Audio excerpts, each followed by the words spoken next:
we have polynomial functions. This is what we covered, and these are all the things that we've learned so far.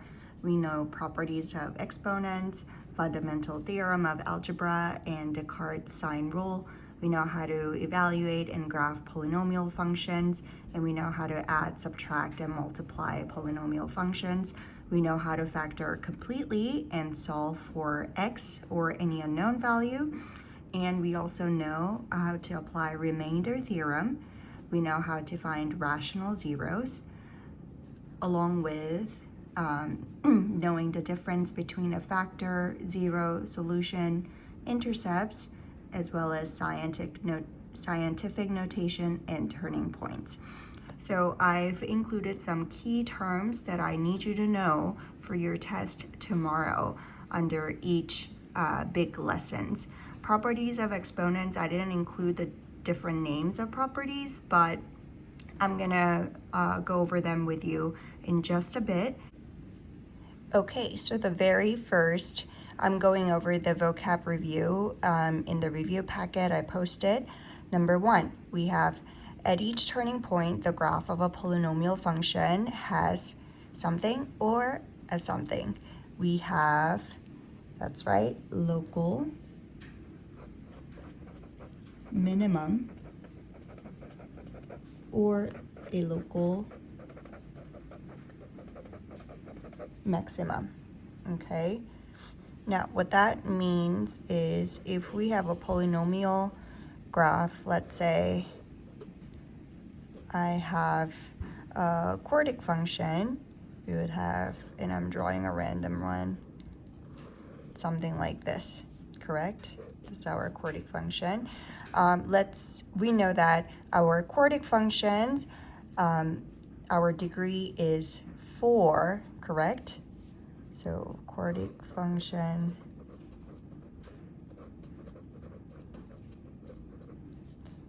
we know that degree is 4, and therefore we would have 3 turning points. Therefore, 3 turning points, right? So let's point out our turning points here. We have 1, 2, and 3. We have 3 turning points. And now, what do you think would be our local minimum? Local minimum would be between these 2 points and whatever is lower. Let's say if they were not so symmetrical, like how I drew them here, then whatever would be smaller in value would be the local minimum, correct? But what we need to remember is that when we're talking about local minimum and local maximum, we're not talking about the actual, we're not interested in both x and y values, correct? We're only interested in y values. Only y values. So if we had, let's say this is our local minimum, and this had the value of a and minus b, our local minimum would be negative b, okay? And same thing goes with local maximum. If, let's say this was y, no, that's confusing, e, and if we had f, our local maximum is f. Okay, very important. All right. And if, when we're talking about local minimum and local maximum, it's also important for us to note that local minimum and local maximum may not be the ultimate maximum of function, right? Because that was Jeannie, she's not very helpful. Because we're looking at a specific excerpt of a graph. We actually can't pretend to know that that is the ultimate maximum point value of the entire function, okay? That's why we're using the word local to specify. So we can say that if we have a power on the factor, power on the factor, or if it's simply repeated, meaning this was written like this, then we would know that H is a repeated solution. Okay, so number 3, it says explain how you can tell when a number is written in scientific form. Well, we know that a scientific form would look something like this. We would have a number, yes, and this number is bigger than or equal to 1, but is smaller than 10, meaning it could be 9.9, and that's multiplied to 10 raised to the power of q. So it could be just 1, 2, 3, or it could even be negative, correct? Which would then give us decimal.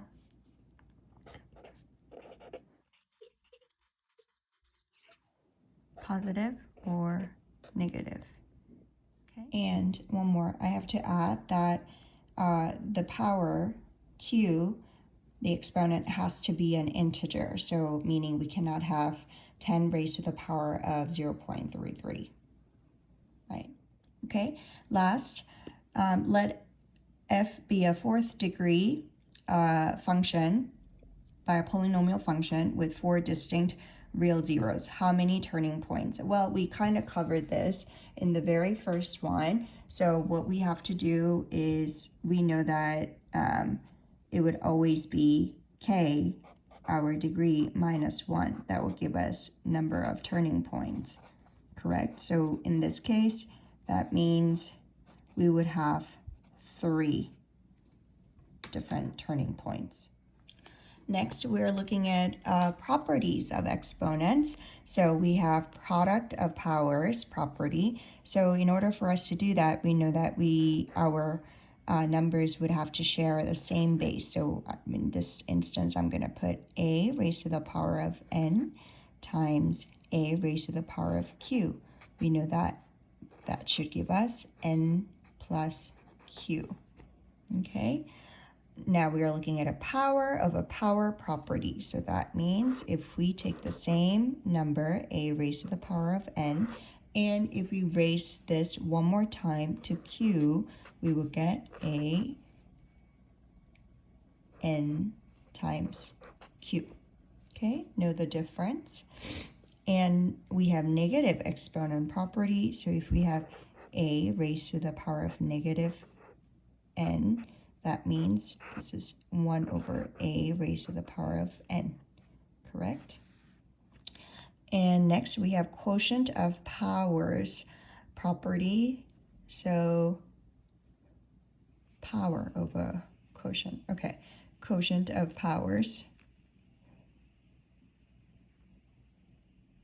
So quotient of powers means something like this. We have a raised to the power of n, but this time it's divided by a raised to the power of q, which would then get this to be a n over a raised to the power of q, which just means a n minus q. Okay, and then power of a quotient property. So that is 1 over a raised to the power of q. That just means 1 over a raised to the power of q, like so. Okay, fairly simple, right?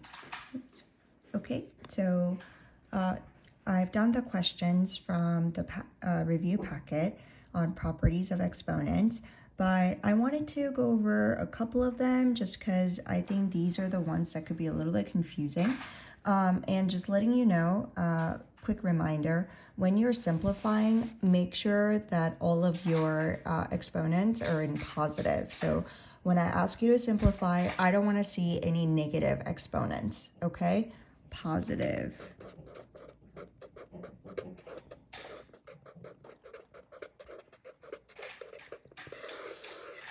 All right, that's really important. So I'll post these separately as like a file, but if I were to look at number 4, I don't know about you, but as you probably know already, I make a lot of careless mistakes.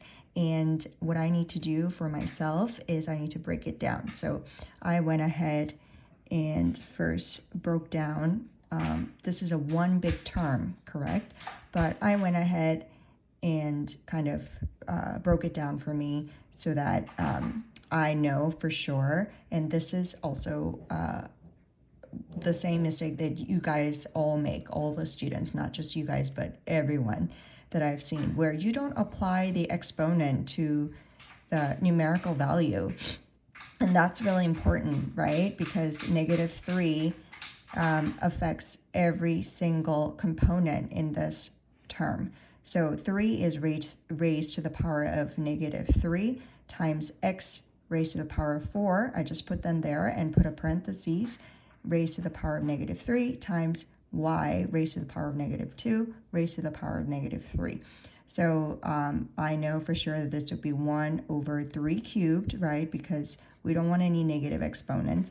And this would just be x raised to the power of -12, which then just means 1 over x raised to the power of 12, correct? And y raised to the power of 6, that's a positive exponent, so I don't have to do anything. So in total, this is what I get in summation, okay?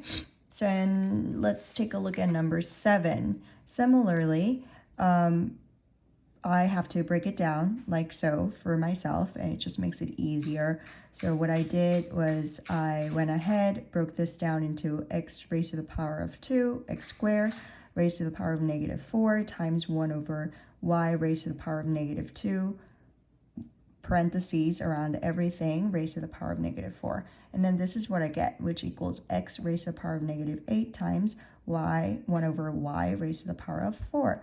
And because I know that this is already in positive, I don't have to do anything, but this I have to change to 1 over x raised to the power of 8. And as a result, I get 1 over x raised to the power of 8 times y raised to the power of 8. Okay? Okay, so now we're going to move on to evaluating and graphing polynomial functions. And there are only really 2 steps to this. The first step is making a simple table of different coordinate points and substituting them right into your function. And then the second step would be using what you know about end behaviors, right, by looking at the degree and also their leading coefficient and coming up with end behaviors.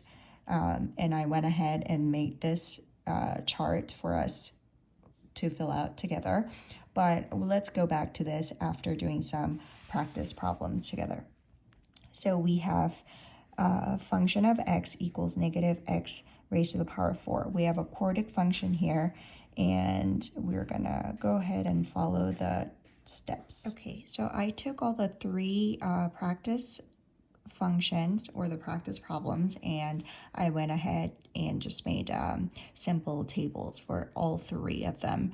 So I personally prefer to have at least 5 different points, and they don't necessarily have to be -2 or +2. They could even be fractions, obviously. Actually, with fractions, it would probably be easier for you guys to graph for certain polynomial functions, but I personally like to stick to these 5 values. Anyway, after filling them out, I went ahead and graphed my very first quartic function, which was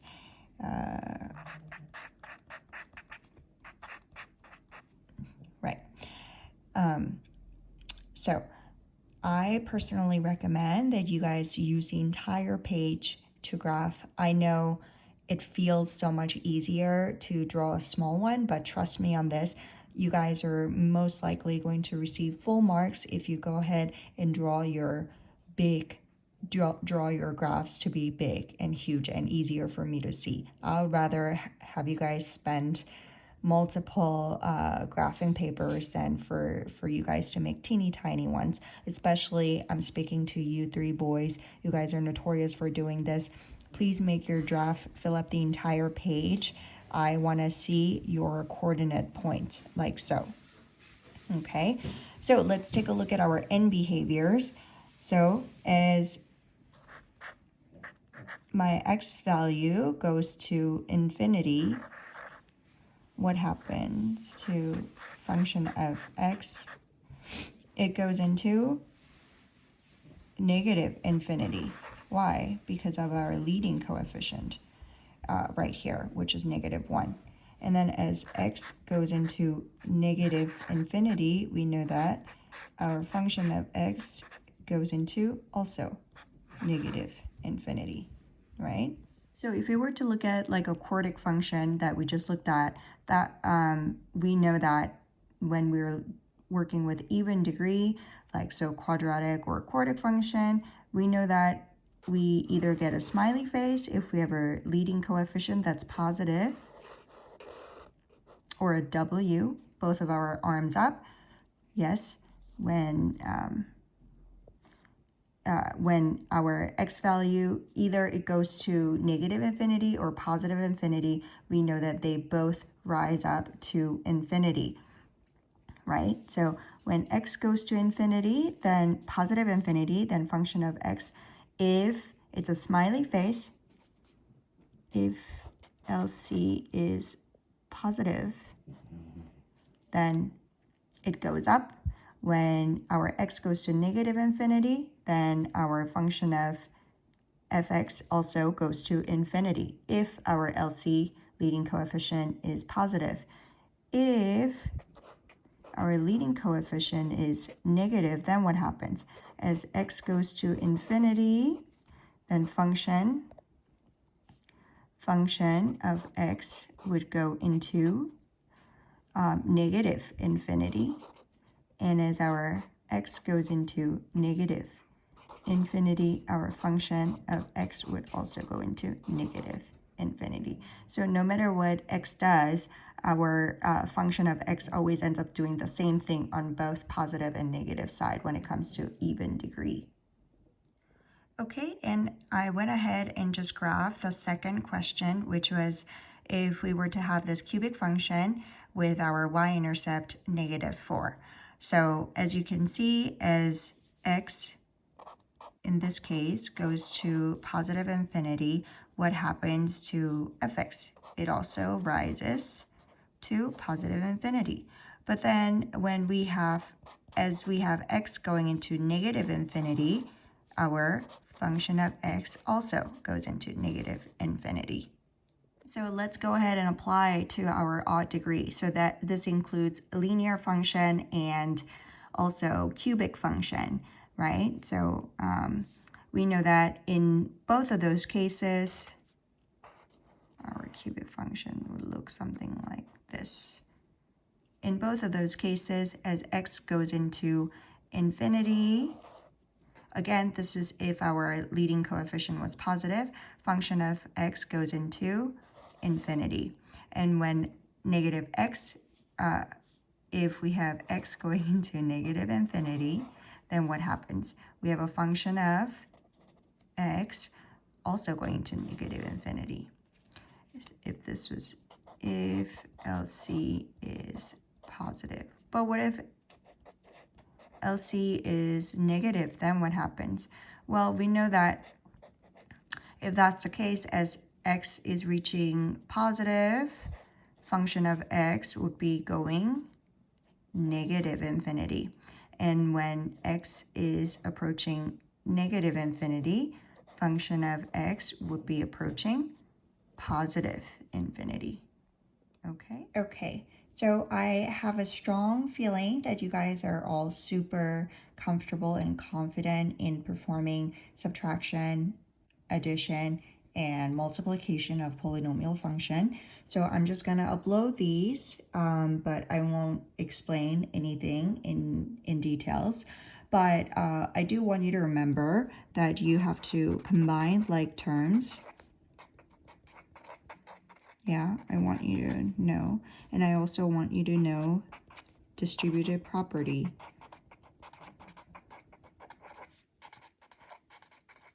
distributed property is pretty much like so. When we're expanding parentheses, we go ahead and make sure that this applies to every single term in the following parentheses, right? So I want you to remember these two ideas. Okay, so the next one we're looking at is factoring our polynomial functions completely. Pay attention to this completely over here. That means we're factoring all the way until we cannot factor anymore. And remember, we're talking about factoring. We're not talking about finding the value of x, okay? We're not factoring is not finding 0 of the function, okay? I really want you to pay attention, because when I ask you to factor and you guys give me a value of x, I'm going to have to give you like partial credit, because that's not what the direction asked for. All right, so I actually realized that I can't see the trail end of question number 3. That's in your review packet. So if you send it to me, then I can take a look. But if not, I went ahead and replaced it with something else, another question. So let's take a look. Remember, there are 4 ways we can factor a polynomial function completely. We can use special patterns, such as difference of perfect cubes. And we know that when we're looking at a difference of perfect cubes, we can factor this as x minus y times x squared plus xy plus y squared. I think we went over how we got to this point in class together, but I want you to know this. I mean, technically, you should be able to get to this point without having to memorize it, but for the sake of time crunch, I will save that for another video. So we can go ahead and first use take out the common factors between the two terms, which is 8, and I applied this, and this is what we get, like so. And another common method that we use when we're factoring completely is looking at patterns of quadratic function. So for instance, after we took out the common monomial, which is 2x, after I got 2x out of all the terms, I got x raised to the power of 4 minus 6x squared plus 5, correct? And I went ahead and recognized that x raised to the power of 4, x squared, hey, that looks like when we were factoring quadratic functions, right? So I did the same thing. We know that we could use the factors of 5, 1, 5, and then we could also get negative 6 if both of those are negative. So I got x squared minus 1 times x squared minus 5. And if you were to leave it like this, then we did not factor completely, remember? Because why? We have x squared minus 1. We can also use the difference of perfect squares for this, and we will get 2x times x squared minus 5 times x plus 1 times x minus 1. There you go. We cannot factor anymore, so we factored completely. And last but not least, we have number 24.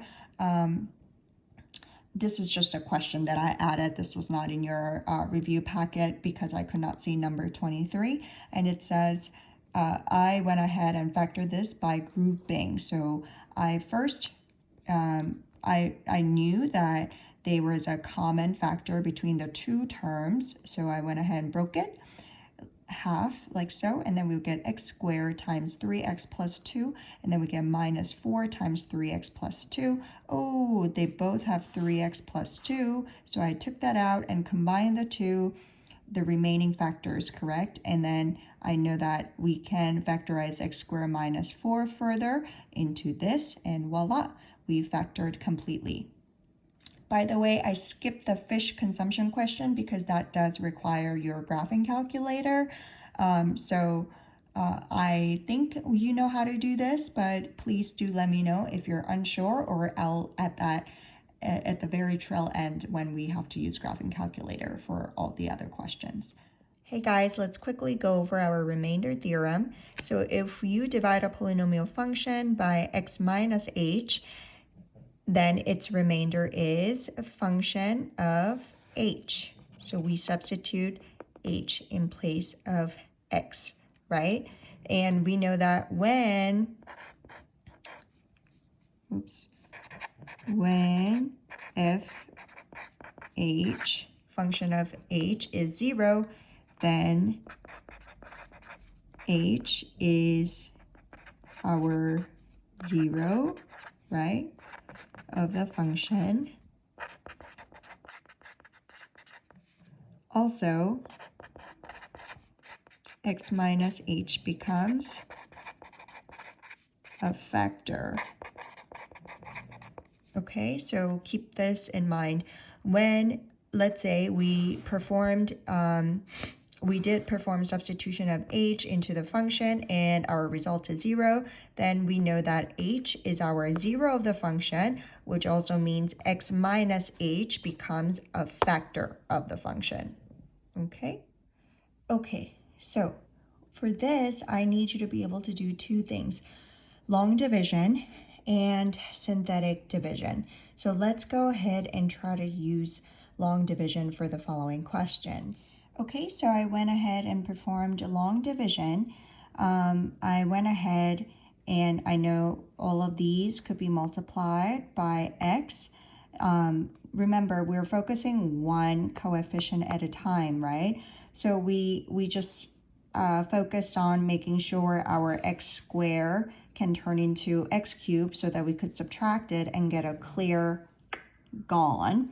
So we get a negative 3x squared plus 3x squared plus x, right? And then this is gone, and negative 3x squared becomes minus positive 3x squared, which just means negative 6x squared, right? And then minus x minus negative x, that would just be minus x plus x, which would give us 0. So to avoid confusion, I just went ahead and put 0 as our coefficient, and then negative 10 just kind of comes down.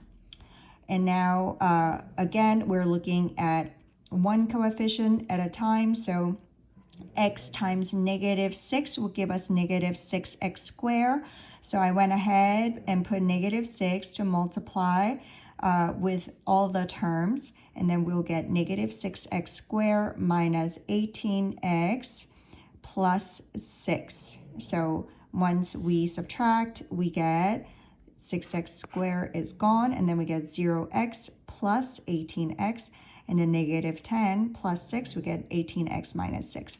We cannot do anything to x squared minus 3x minus 1 to get to 18x minus 6. So this just becomes our remainder. And this is the most important part. When you put your answer, remember, you put your quotient. This is your quotient. Okay?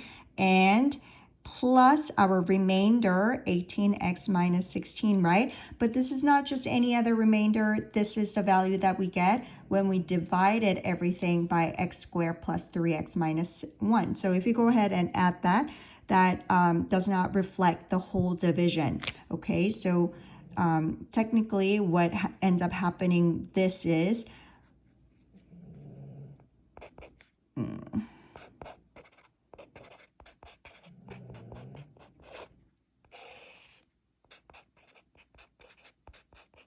Okay, this simplified becomes this, and then this is a leftover. And remember, guys, this whole thing is just division. Is divided by x squared plus 3x minus 1, right? This is just that part of this is simplified to x minus 6, and then we still have the leftover gunk over here, also known as our remainder. So make sure you add our remainder. But our remainder is not just 18x minus 16. It's actually 18x minus 16 over x squared plus 3x minus 1.